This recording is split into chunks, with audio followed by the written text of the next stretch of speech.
Começamos a estudar esta carta na semana passada. Nós vimos o motivo na qual Paulo escreveu esta carta a igrejas em Gálatas.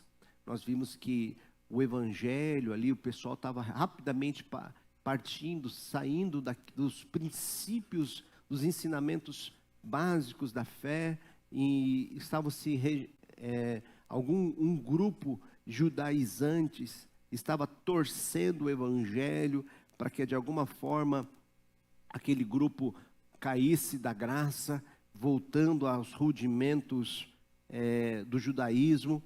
E versos 6 e 7 do capítulo 1 mostra então que eles estavam passando da graça de Cristo para outro evangelho, né? O verso 7 mostra que um grupo estava perturbando a igreja.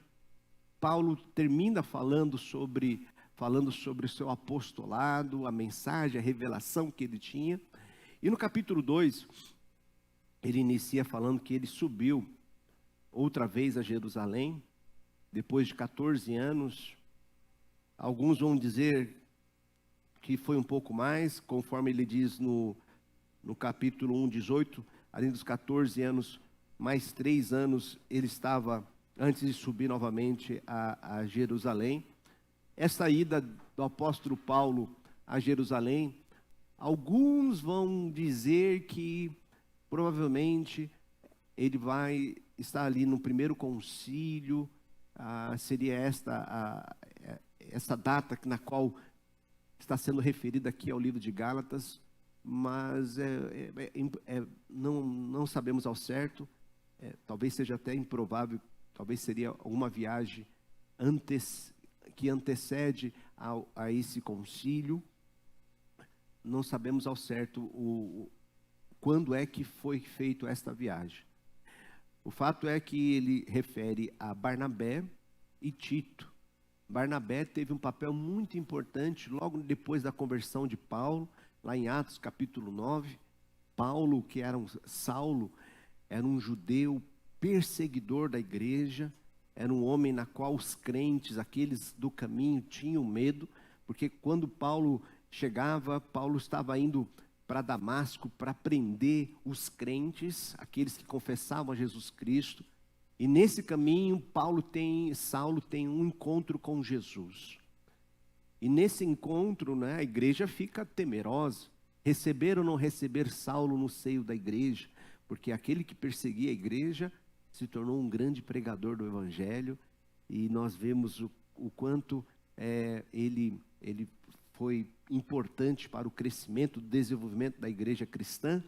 Mas naquele período, aquele homem que era violento, perseguidor, Barnabé, quando Paulo chega em Jerusalém, Barnabé recebe Saulo e introduz ele na comunhão com os outros crentes, com os outros cristãos. Então Barnabé foi muito importante, e a gente precisa, principalmente aqueles que estão iniciando na fé, estão dando os primeiros passos na fé, como é importante você encontrar um Barnabé, ou você que já é crente há algum tempo, ser um Barnabé na vida daqueles que estão começando, não é? Talvez em casa, bater na porta, tocar a campainha, lembrar aquela pessoa de ir ao culto, de buscar na casa, fazer esse primeiro passo, esse primeiro acompanhamento, não é muito importante para aqueles que estão começando na fé. Barnabé foi uma figura muito importante na vida de Paulo, porque foi ele, quando ele chegou em Jerusalém, todo mundo estava com medo, estava desconfiado. Vai deixar Saulo entrar para descobrir quem somos, depois para nos prender. Aí Barnabé disse, não é assim. Ele teve um encontro com o Senhor, indo para Damasco. Lá em Damasco ele já pregou, né? Foi batizado por Ananias, pregou. Depois aqui, agora Barnabé então faz essa introdução, ajuda Paulo nos primeiros passos na fé. Então, queridos, seja um Barnabé na vida daqueles que estão começando.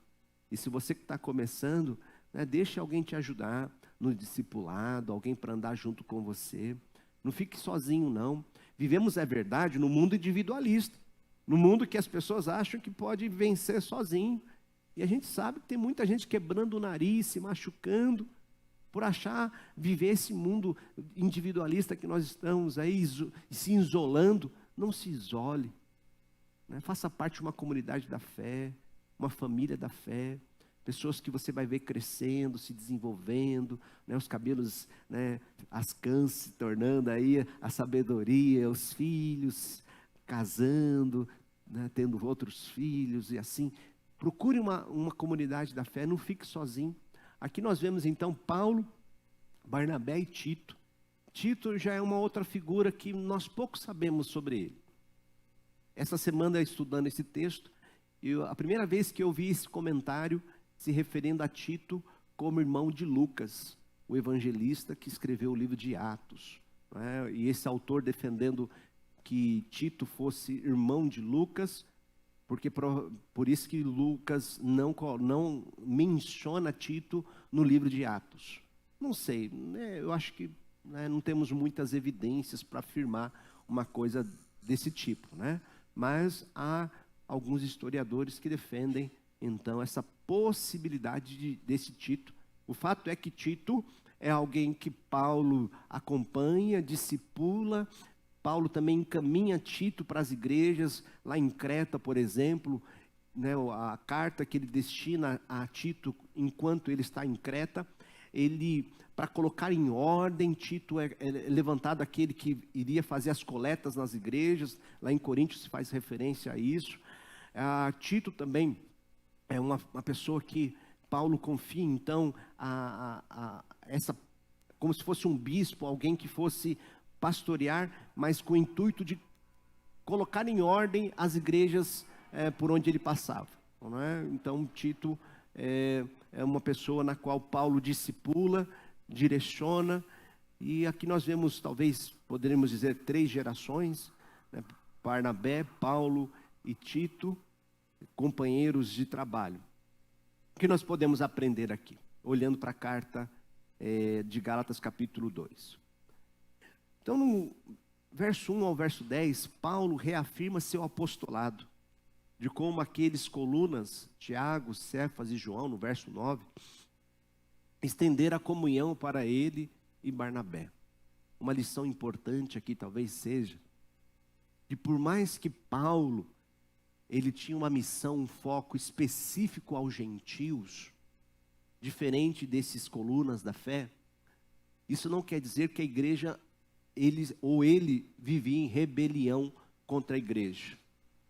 Tem muita gente que quer fazer as coisas para Deus, mas não quer andar em comunhão com a igreja. E aqui nós aprendemos com este homem, com Paulo, com Barnabé, que por mais que a missão deles tinha algo mais específico, mais particular do que a igreja de Jerusalém, ele foi ter comunhão, ele estava em comunhão com esses nossos irmãos. A igreja não deve viver em disputas, em rebeldia. Se Deus te chamar para fazer alguma coisa específica, lembre-se, Deus chama, mas quem levanta e quem envia é a igreja. Deus faz isso por meio da igreja, confirmando ali o apostolado, confirmando o envio. Paulo esteve ali, isso mostra para nós o quanto importante é a igreja andar em comunhão, andar junto. Nunca seja rebelde. Eu lembro-me que meu primeiro ministério, há quase 20 anos, eu estava dirigindo uma congregação e lá Deus começou a enviar pessoas novas, começou a crescer. E de repente a igreja mãe decidiu mudar a liderança. Disse: Márcio, você não vai ser mais o líder. Eu disse: tudo bem. Vou voltar para a minha igreja onde eu for enviado. E aquele grupo que chegou comigo disse: não vai, não fica conosco aqui, vamos alugar um espaço e começar uma outra igreja. Aí eu disse para eles: não posso começar meu ministério dividindo a igreja, não é? A igreja não pode estar dividida. A igreja tem que andar em comunhão. Se a liderança entendeu que o meu tempo ali acabou, vamos seguir, vamos procurar a direção de Deus. Então não seja rebelde, não procure rebelião, ande em comunhão. Paulo e Barnabé então subiram a Jerusalém, e aqui mostra que apesar deles terem um propósito, uma missão mais específica aos que eram da incircuncisão, eles estiveram em comunhão com toda a igreja. Por mais que sua missão fosse diferente, nada justifica uma divisão, ou fazer algo por rebeldia, rebelião. A igreja deve andar em comunhão. A unidade e o amor demonstrados pela igreja servem como testemunho para o mundo. Em João capítulo 17, verso 21, o Senhor Jesus diz assim, vamos juntos? A fim de que todos, e como és tu, ó Pai, em mim, eu em ti, também sejam eles para... Se tem um maior, assim, algo que joga muito contra a igreja, são esses grupos que acabam surgindo, muitos grupos acabam surgindo. Pessoas que se dizem que têm uma revelação e acabam dividindo o corpo de Cristo. Parece que Cristo está dividido, mas reconhecemos que nós temos uma missão, um propósito, e que o evangelho não está dividido. Nós temos um Senhor, uma só igreja, um só Senhor, um só Espírito, na qual nós somos batizados. A igreja não está dividida, não deve estar dividida, para que o mundo possa crer. Para isso, a comunhão entre os membros da igreja deve refletir o amor de Cristo. Jesus enfatiza a importância do amor mútuo, da comunhão, e uma forma de expressar esse amor é por meio da prática. Em João capítulo 13, verso 34, o Senhor Jesus disse assim, vamos juntos, igreja? Novo que vos, assim,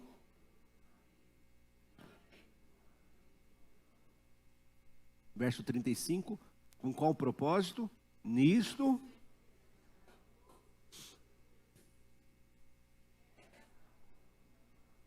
é verdade que falar que amar é muito mais fácil do que amar de verdade, não é? Dizer que ama é muito mais fácil do que amar de verdade.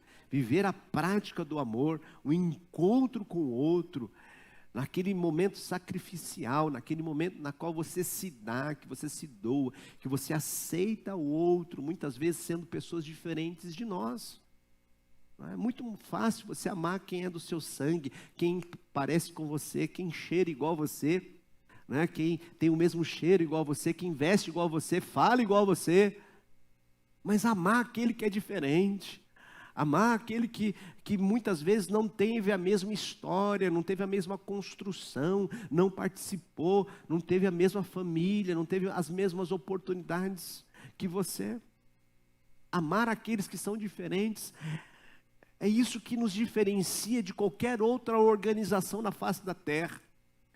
É um mistério, é algo assim singular, que só na igreja nós podemos ver pessoas tão diferentes, de culturas tão diferentes, de povos tão diferentes. Se você for para qualquer outra parte do mundo, você vai ver pessoas de povos, tribos, línguas e nações, e um dia nós vamos estar nos céus do nosso Senhor, louvando e engrandecendo ao único Senhor. E isso é o grande mistério da igreja, na qual o Santo Espírito une-nos, pessoas tão diferentes, fazendo-nos um em Cristo. Isso é obra do Espírito Santo, trabalhando no nosso coração, quebrando os nossos preconceitos, muitas vezes que nós aprendemos na nossa casa, na nossa família, preconceitos raciais, preconceitos sociais, e rompendo todas as estruturas mundanas que separam uma pessoa da outra, e isto quem faz é a obra de Deus em nós. Amém? Que vivamos este amor, vivamos esta unidade, porque é através dela que testemunhamos de Cristo ao mundo. Contudo, isso não implica na falta de disciplina, não implica numa falta de exortação e correção. No verso 11, nós vemos que Pedro, Cefas, Pedro, quando chega em Antioquia, Paulo tem que resistir ele, tem que resistir, e de uma forma assim, parece que pesada. não nos fala muito bem aqui o que Paulo falou aqui para como ele lidou com isso, mas ele mostra, você sendo judeu, vive como gentio, no meio dos gentios, posso pensar, imaginar, fazer uma conjectura aqui na minha cabeça, quando ele chega em Antioquia e vê aqueles gentios todos convertidos, eu posso imaginar a alegria de Pedro, se envolvendo com eles ali, talvez um churrasquinho, queimando uma carne, de repente, tinha o que lá, Abrão? Panceta, como que é? Estava fazendo um negócio ali naquela, na grelha, e daqui a pouco chegam os da circuncisão, chegam os judeus, aí Pedro dá 2 passos para trás, não, carne de porco esta hora não pode. Então Paulo chega para Cefas e diz: Cefas, que coisa, até agora você estava sentado com os gentios, você estava comendo, conversando, agora chegou aqueles lá, todo arrumadinho, todo engomado, que parece que são alguma coisa, mas não são, porque Deus não olha a aparência, presta atenção, igreja. Deus não nos mede como os homens medem. Não é pelo vestir, não é o carro que dirige, não é a casa que mora, não é o quanto você tem na conta poupança. Porque Deus não nos examina como o homem examina, Ele não vê a aparência. Porque para muitos aqueles que são, para Deus nada são. Deus chama os improváveis, Deus chama aqueles que não são, para tornar aqueles que são em nada. Para mostrar que a glória da salvação é somente dEle. Só dele.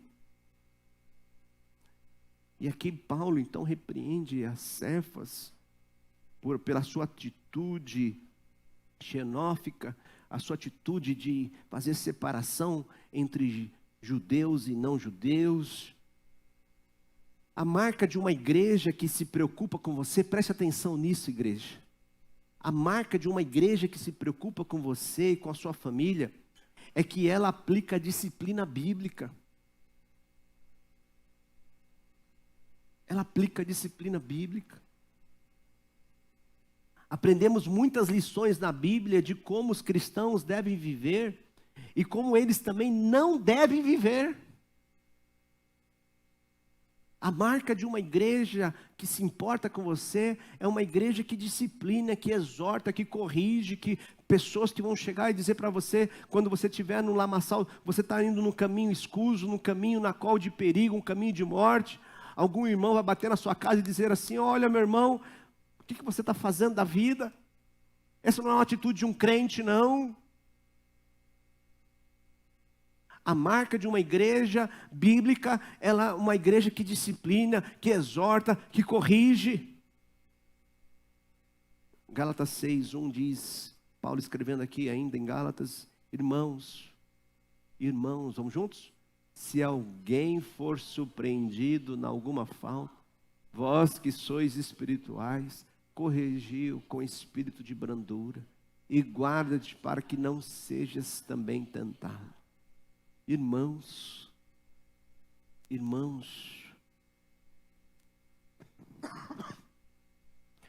a disciplina deve ser feita com um coração que deseja restaurar, não apenas condenar. O objetivo é sempre ajudar a pessoa a se reconciliar com Deus e com a comunidade. Se alguém pecar, converse com essa pessoa em particular, com humildade, com respeito.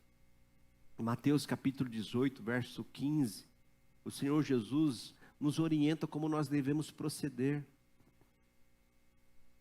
Vamos ler juntos, igreja? Se o seu irmão vá...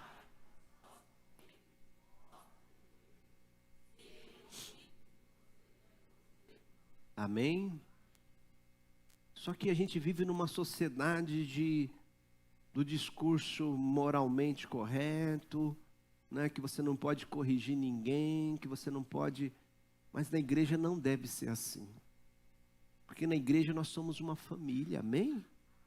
Uma família que temos um pai em comum, E todos nós em Cristo Jesus fomos adotados, somos irmãos uns dos outros.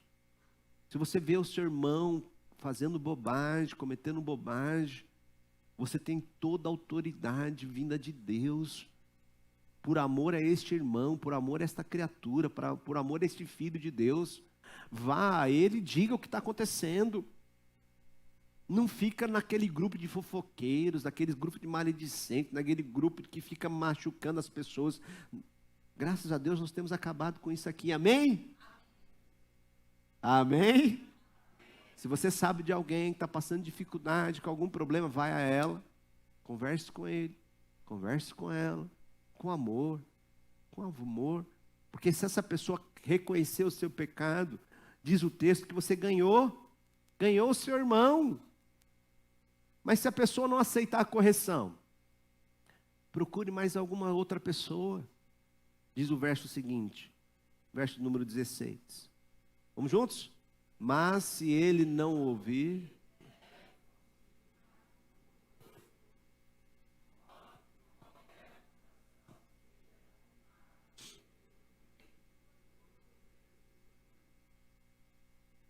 isso mostra amor, mostra cuidado. Não é? E se a pessoa continuar rejeitando a correção, você já foi com um grupo lá, chamou mais um outro irmão para corrigir, olha o que diz o verso seguinte, verso 17.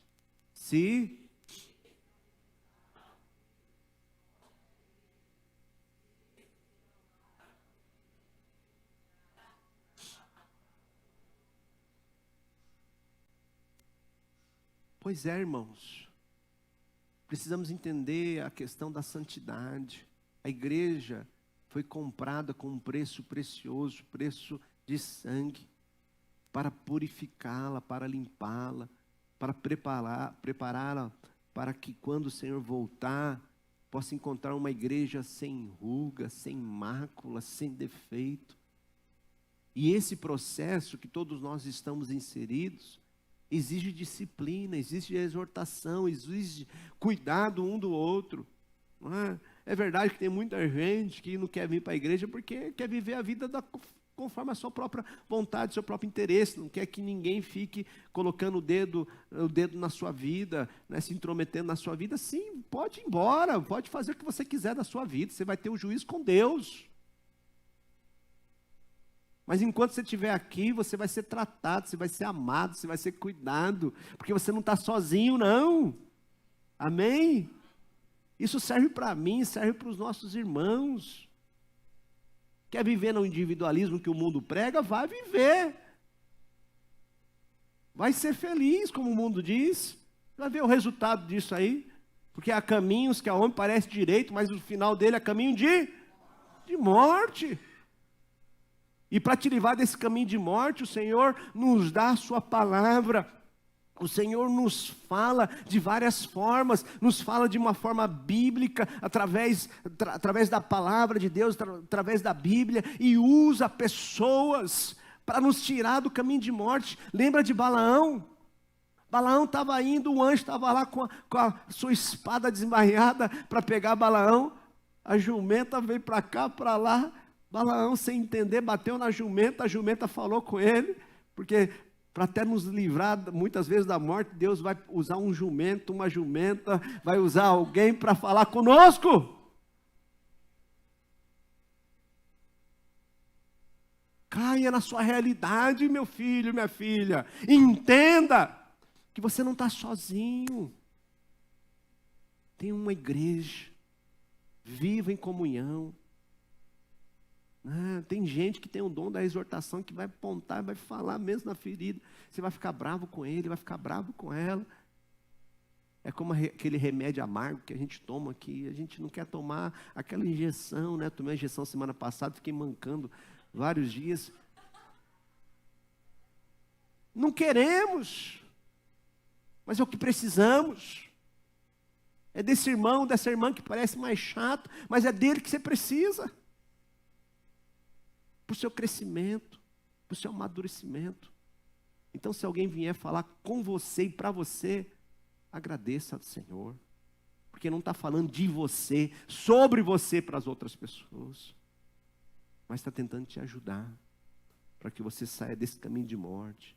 Então, uma igreja que se importa é uma igreja que disciplina. Caso tal pessoa esteja em um pecado grave e recusa-se a abandonar por amor a tal pessoa, e a santidade e a glória de Deus, tal pessoa deve ser desligada da comunhão. Isso aqui é muito triste, mas é necessário. Paulo instruiu a igreja em Coríntio a entregar um homem adúltero, conforme diz em 1 Coríntios 5:5. Olha que Paulo diz assim, vamos juntos? Entregue a Satanás para a destruição da carne, a fim de que o espírito seja salvo no dia do Senhor Jesus. A pessoa não quer correção, não quer mudança. Não podemos permitir que uma pessoa chegue tão perto da salvação e ela achar que ela é crente, só pelo fato de estar em comunhão, não estar junto conosco, né? Indo a retiro, participando das festas da igreja, participando dos momentos alegres da igreja, né? Participando ali do coral, do louvor, participando dos trabalhos da igreja, mas sem ter o compromisso com o próprio Cristo. Isso é um grande desfavor que muitas igrejas fazem para as pessoas. Permitir que elas acabam se envolvendo achando que são crentes, mas quando lá no fundo, chega na segunda-feira, elas dão o verdadeiro testemunho que não são. Então Paulo, ele bate de frente com Cefas aqui, e olha que eu posso imaginar que não deve ter sido fácil. Era alguém que era reconhecido, alguém que era autoridade na igreja, mas precisa de correção, vamos corrigir, vamos direcionar.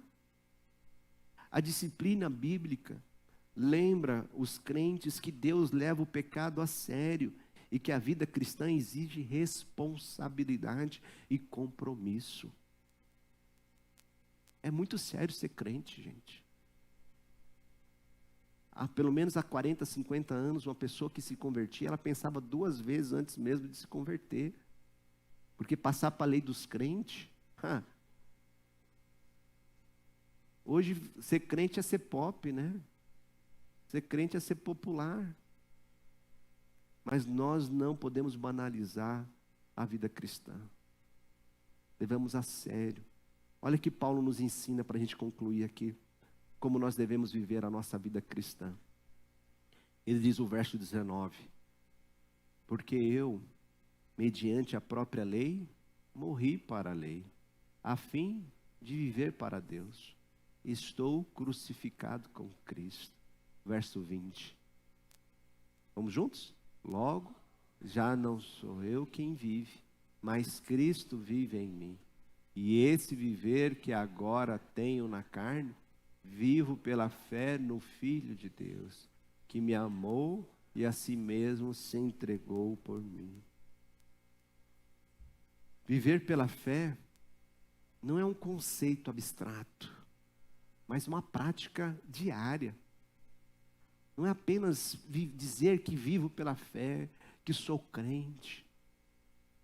Isso há uma mudança, uma transformação diária, contínua, que conduz a um compromisso profundo e um custo real para o crente.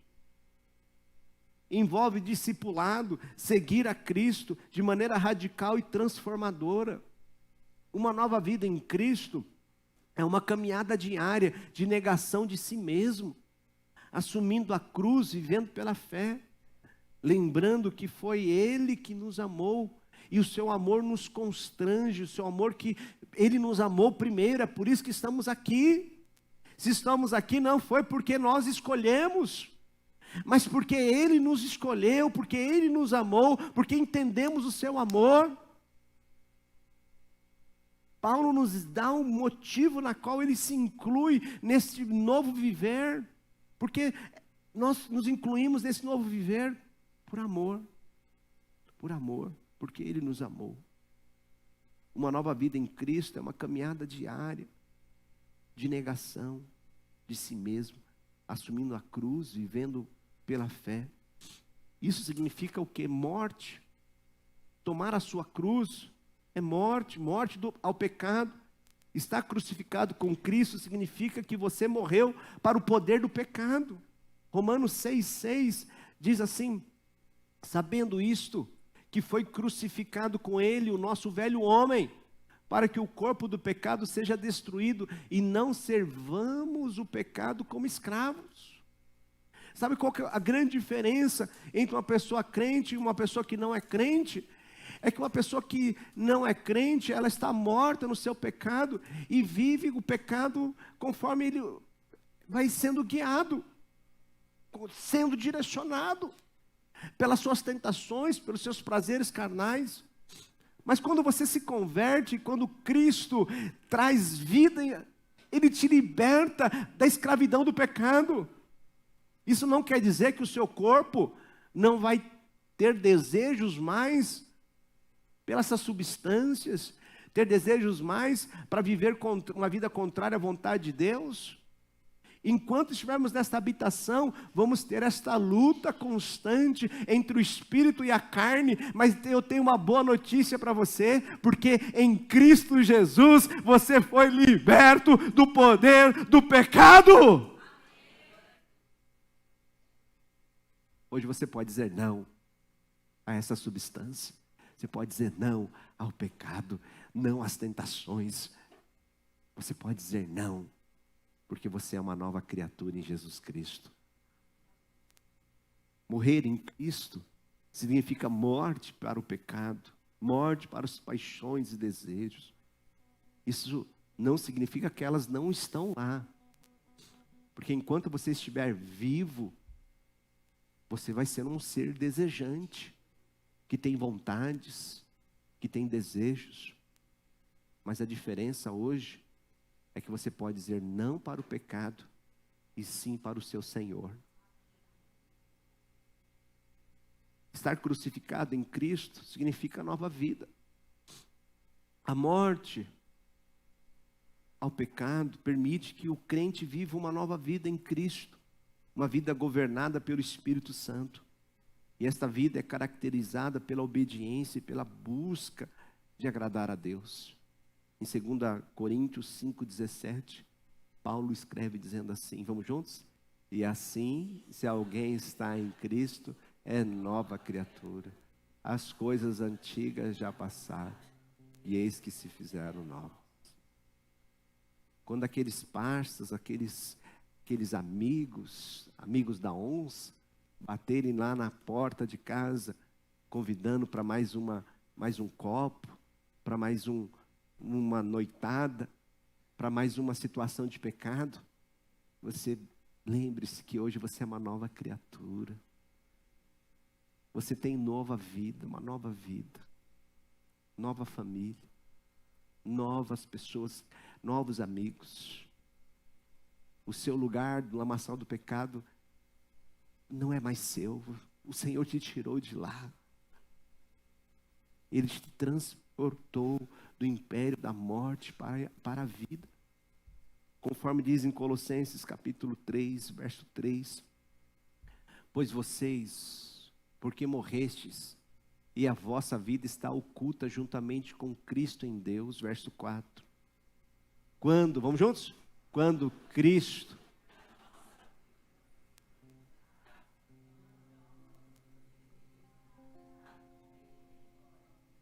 uma nova identidade. Se você foi conhecido como aquele homem pecador, adúltero, roubador, ganancioso, hoje em Cristo Jesus, você é conhecido pelo seu Senhor. Não é mais você mesmo, mas é o seu Senhor vivendo através da sua vida a cada dia. Que o Senhor nos ajude a morrer para o eu, a viver para a fé e viver essa transformação em santidade a cada dia.